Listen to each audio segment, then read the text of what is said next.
ಮೊದಲನೆಯ ಪ್ರಶ್ನೆ, ಕಪ್ಪು ಕಲೆಗಳನ್ನು ಹೋಗಲಾಡಿಸಲು ನಾವು ಏನನ್ನ ಹಚ್ಚಬೇಕು? ಎ. ಹುಣಸೆ ಹಣ್ಣಿನ ರಸ, ಬಿ. ಅರಿಶಿಣ, ಸಿ. ನಿಂಬೆ ಹಣ್ಣಿನ ರಸ, ಡಿ. ಜೇನುತುಪ್ಪವನ್ನು ಹಚ್ಚಬೇಕು.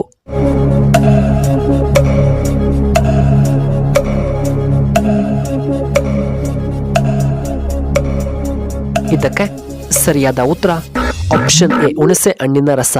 ಎರಡನೆಯ ಪ್ರಶ್ನೆ, ಯಾವ ಜಿಲ್ಲೆಯನ್ನ ಛೋಟಾ ಬಾಂಬೆ ಎಂದು ಕರೆಯಲಾಗುತ್ತದೆ? A. Mysuru, B. Hubballi, C. Kolar, D. Dharwad.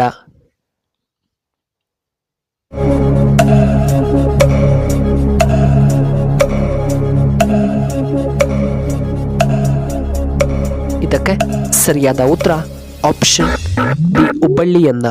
ಮೂರನೆಯ ಪ್ರಶ್ನೆ, ಯಾವ ದೇಶದಲ್ಲಿ ಅತಿ ಹೆಚ್ಚು ತುಪ್ಪವನ್ನು ಉತ್ಪಾದನೆ ಮಾಡಲಾಗುತ್ತದೆ? A. America, B. Japan, C. Russia, D. ನಮ್ಮ ಭಾರತದಲ್ಲಿ.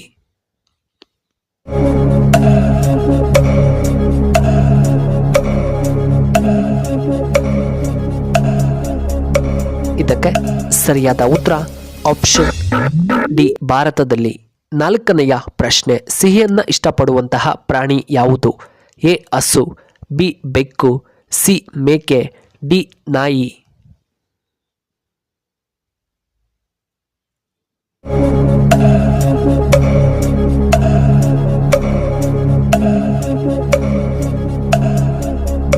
ಇದಕ್ಕೆ ಸರಿಯಾದ ಉತ್ತರ ಆಪ್ಷನ್ ಬಿ. ಬೆಕ್ಕು.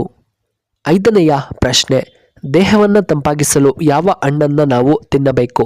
ಎ. ಬಾಳೆಹಣ್ಣು, ಬಿ. ಸಪೋಟ ಹಣ್ಣು, ಸಿ. ಕಲ್ಲಂಗಡಿ ಹಣ್ಣು, ಡಿ. ಆರೆಂಜ್.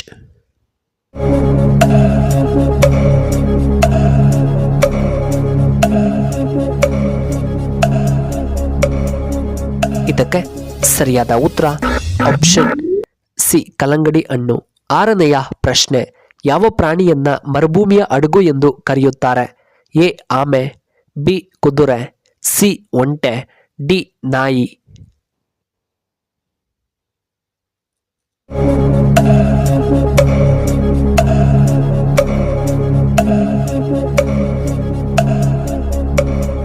ಇದಕ್ಕೆ ಸರಿಯಾದ ಉತ್ತರ ಆಪ್ಷನ್ ಸಿ. ಒಂಟೆ. ಏಳನೆಯ ಪ್ರಶ್ನೆ, ಯಕ್ಷಗಾನ ಯಾವ ರಾಜ್ಯದಲ್ಲಿ ತುಂಬ ಪ್ರಸಿದ್ಧಿಯಾಗಿದೆ?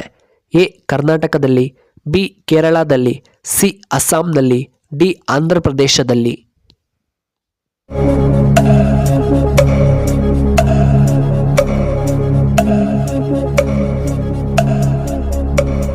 ಇದಕ್ಕೆ ಸರಿಯಾದ ಉತ್ತರ ಆಪ್ಷನ್ ಎ. ಕರ್ನಾಟಕದಲ್ಲಿ. ಎಂಟನೆಯ ಪ್ರಶ್ನೆ, ವಿಟಮಿನ್ ಕೆ ಯಾವುದರಲ್ಲಿ ತುಂಬ ಅಧಿಕವಾಗಿದೆ? ಎ. ಬಾದಾಮದಲ್ಲಿ, ಬಿ. ಗೋಧಿಯಲ್ಲಿ, ಸಿ. ಪಾಲಕ್ ಸೊಪ್ಪಿನಲ್ಲಿ, ಡಿ. ರಾಗಿಯಲ್ಲಿ.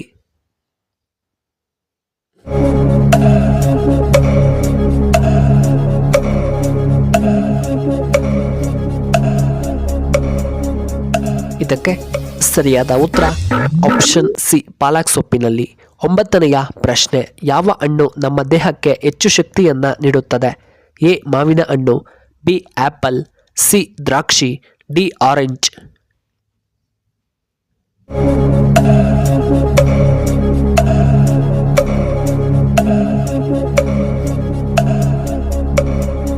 ಇದಕ್ಕೆ ಸರಿಯಾದ ಉತ್ತರ ಆಪ್ಷನ್ ಸಿ. ದ್ರಾಕ್ಷಿ.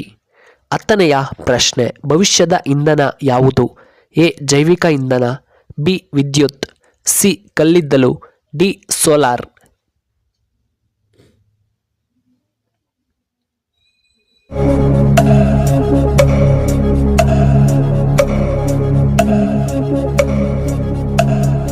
ಇದಕ್ಕೆ ಸರಿಯಾದ ಉತ್ತರ ಆಪ್ಷನ್ ಎ. ಜೈವಿಕ ಇಂಧನ.